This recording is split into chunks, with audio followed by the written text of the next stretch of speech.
Hello Guardians, it is Ebontis here, and we are going to talk about the Chalice of Opulence. Worked on the raid grind for as much as I could, then my internet crapped out because we had a crazy storm blow through really fast on Sunday, and I've been without internet through yesterday, basically. So finally got it late last night, and just kind of jumping in, and I'm going to try and get as many videos as I can out to you, so I'm sorry in advance if they come more frequently than usual. But I'm going to try and get some of the things out that I wanted to talk about that I haven't been able to for about 4 days. And the first one for Season of Opulence is the Chalice of Opulence. Now, this thing is important. It's one of those things that if you just come up to the barge here in Nessus, this guy right here, you're in Watcher's Grave. Talk to Warner 99, you'll start your quests and go through that. When you finally get towards the end of it, you're going to kind of have one slot unlocked. You're going to get one rune, put it in there. You'll come down, scroll down here to the bottom of the map. The Menagerie will be down here. And then when you run through that the first time, then you should be completely done with the quest line. So, all of that being said, once you have your Chalice of Opulence, you're like, what the crap do I do with it? Well, Chalice of Opulence is a really cool thing. It allows you to go after specific gear, kind of grind for specific roles, and also helps you on your leveling grind. If you're missing certain slots or some one slot won't drop, you kind of have a little control over that. So first, let's talk about how this thing works. Now, all the stuff on the bottom, don't worry about that right now. I'm going to cover that a little bit later. Chalice of Opulence, you'll have 3 slots. The first one is basically picking what type of item you want. Do I want a class item? Do I want a power weapon? Do I want a sniper rifle? Do I want gloves? Do I want sidearms? I'm not sure anybody wants sidearms. Do I want boots? So you're going to pick your overall archetype. Whatever it is. If I need boots, or I need a sniper rifle, or I need a hand cannon, or a fusion rifle, those are your options. So, and those are the rune choices that you've got. Now, eventually you'll have more that unlock. You start with literally just the purple being the only thing you can drop. Now, you will increase the types of gems that you can get. Red, I've got. I just unlocked the green. And then finally, blue will be the last one by getting rune compatibility. But I wouldn't jump into that one too quickly. Because you want to be able to unlock all of this as quickly as possible, and there's an important piece we'll get to in a second about that. But that's basically your first slot that you're going to get. You'll get some rune, one of these 3 usually.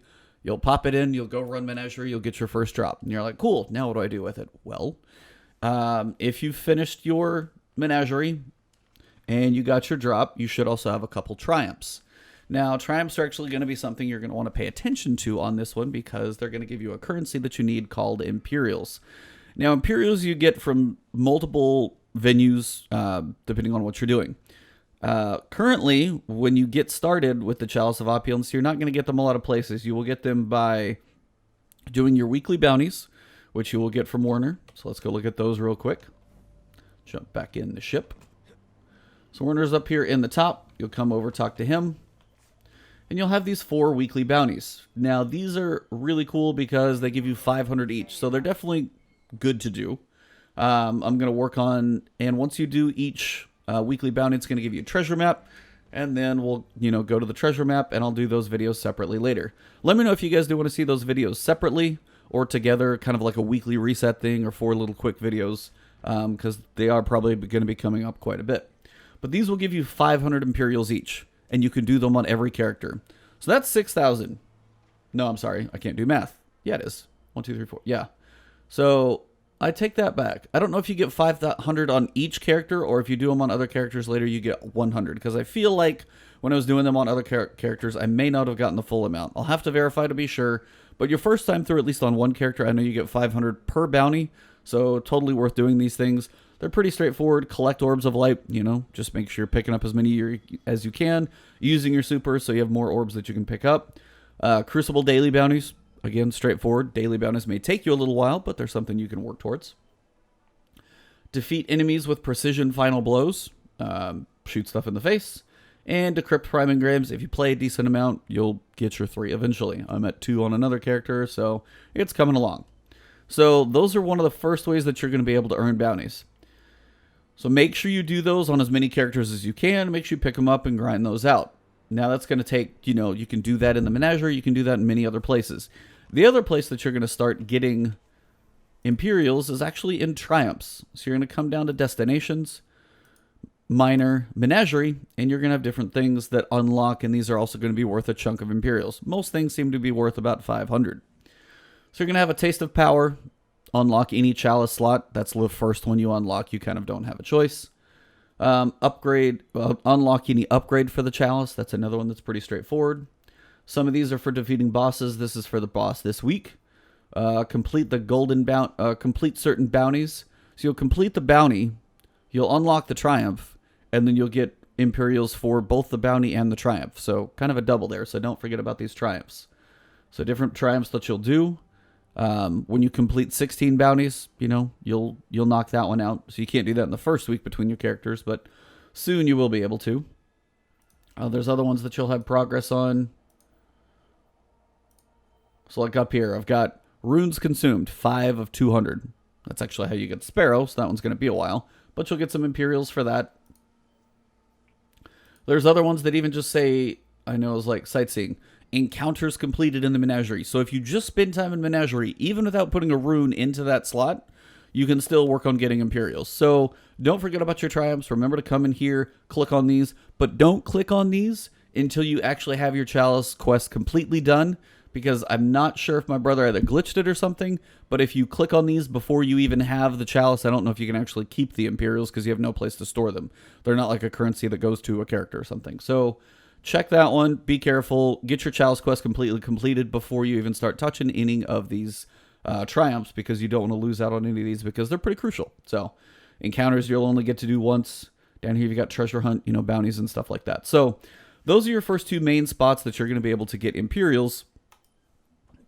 So take advantage of those between multiple characters as much as you can, and check those triumphs and start checking those boxes once you have your Chalice quest completely completed. Now, as soon as you start to gather Imperials, you're like, what do I spend these things on?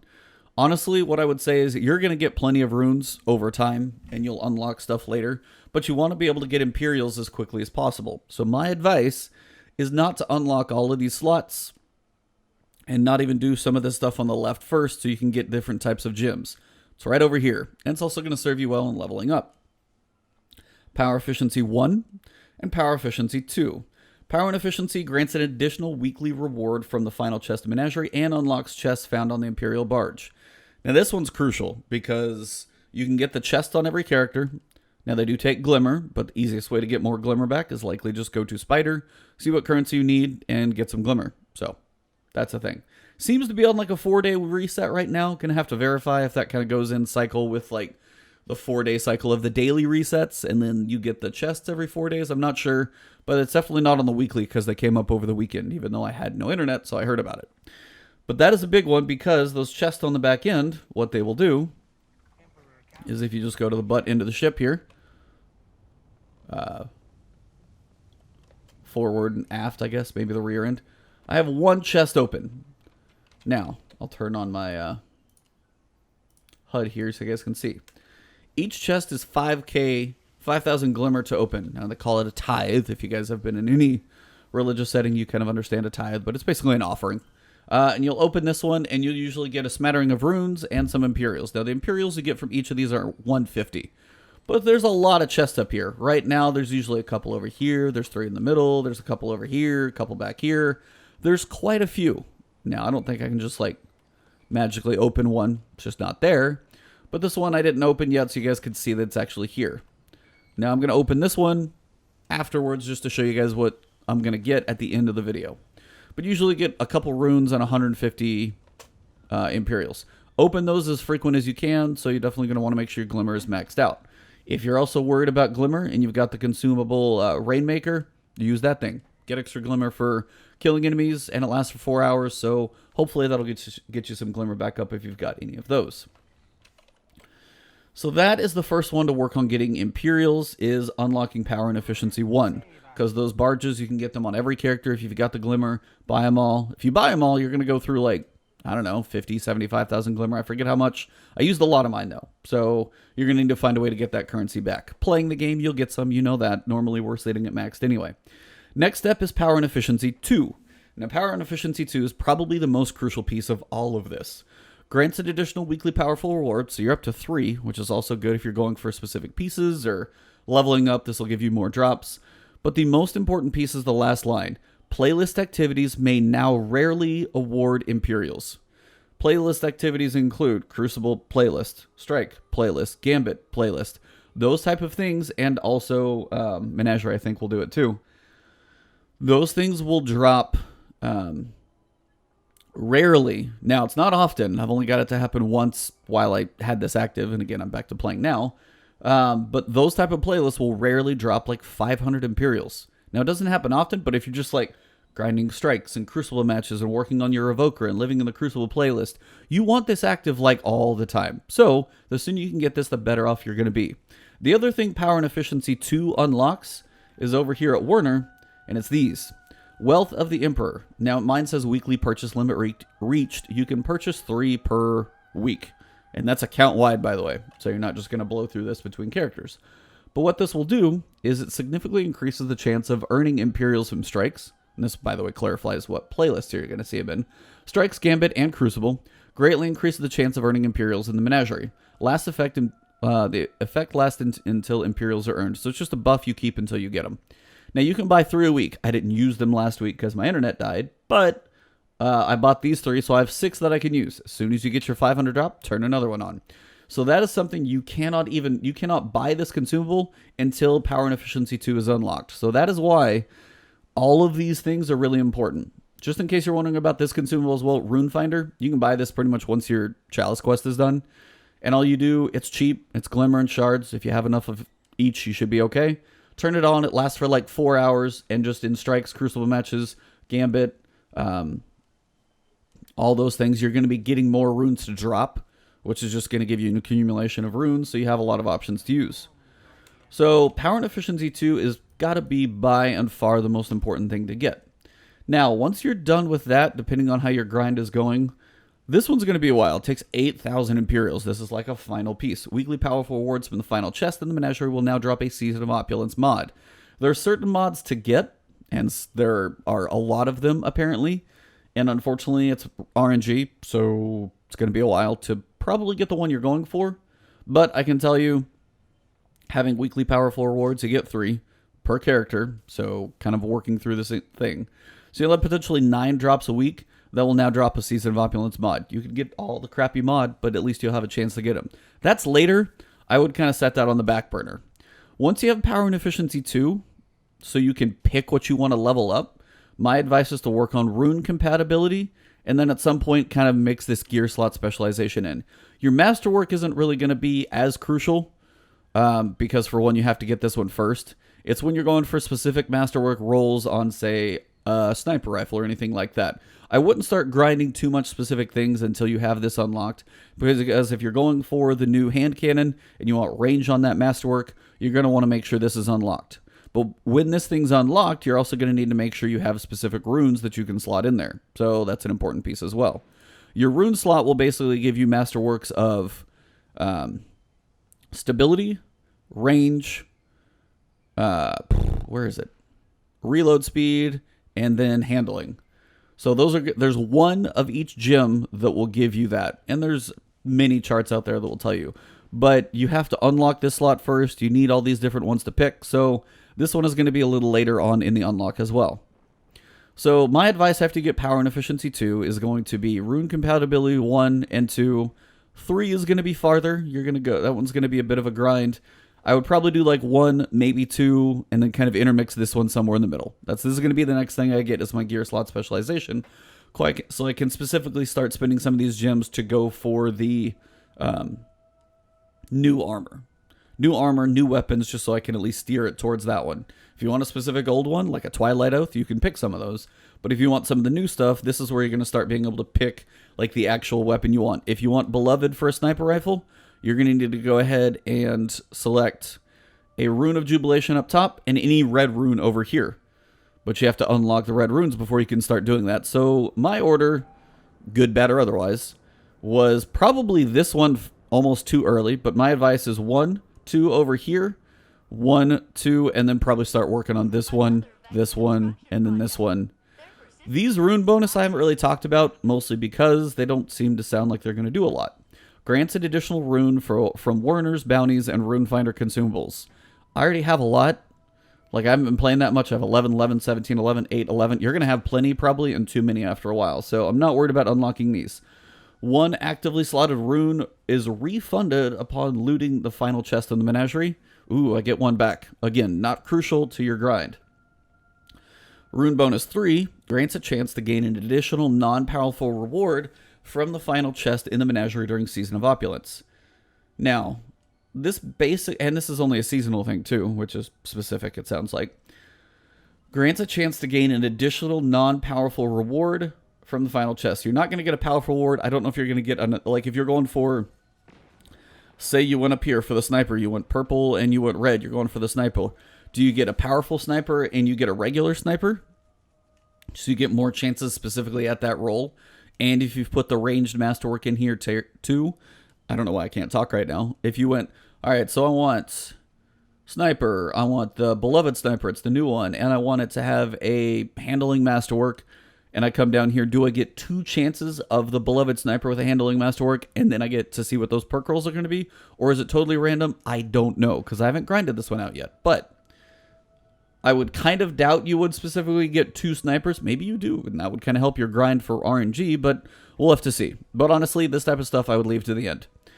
So these specifically down here will tell you what you're going for too. Like the purple runes, you know you get class items, submachine guns, and sniper rifles. Through rune compatibility 1, you're going to get legs, arms, and power weapons. So there's 2 armor slots. That's another reason why rune compatibility 1 is a good thing while you level up. Over here, you get head armor, hand cannons, and sidearms. And here you get chest armor, fusion rifles, and shotguns. So that's why I went for rune compatibility 1. It opened up 2 armor slots earlier, but I still now post-mortem of doing it. Power efficiency 1, power efficiency 2, rune compatibility 1, then work on this, then do rune compatibility 2, then one of these 2 is really up to you. So that's most of this Chalice of Opulence. The guide and how to do it, how to unlock it, where to get your Imperials as well is going to be important. So when it comes to the bounties, make sure you're doing them on every character. You're going to get as many as possible. Make sure you're buying the Wealth of Emperor bounties. Make sure you're buying the Rune Finder so you have those things active like all the time. And then I will put a link below to chalice.recipes. Pretty straightforward website, but that's it. And you can literally type in, be like, and there's 2 ways to do it. Be like, if I click on the Rune of Jubilation and I want a Stability Masterwork, it's going to click down here. If I do a green one over here, it's going to get me the Fate Cries Foul instead. So it will basically kind of do really well to tell you what you need or what you're going to get by putting certain things in certain slots. So hopefully that helps you guys out. I almost forgot. I was going to show you guys opening 1 chest. This is typically what you'll get. Pay the Glimmer. Open the chest. 150 Imperials and 1 rune. So, but I did get a new rune, so that's a good thing. But yeah, sorry, almost forgot what that one. So let's wrap it up. Hopefully this video is important for you guys, and it's helpful. If it is beneficial to you, share it with somebody else if you want. You guys know where to find me. It is Ebontis on Twitch, Twitter, and right here on YouTube. If you guys haven't subbed to the channel yet, please do so. Hit the alert bell as well, and if you enjoyed the video, drop a like, leave a comment. As always, the support is greatly appreciated. But I'm glad to have my internet back, and I will be getting videos out to you guys as frequently as I can. No last word this week, so I'll figure out if you guys want to just hang out on Twitch or something like that with me. So thank you guys. Enjoy your grind over the weekend, and glad to be back. Have a good one.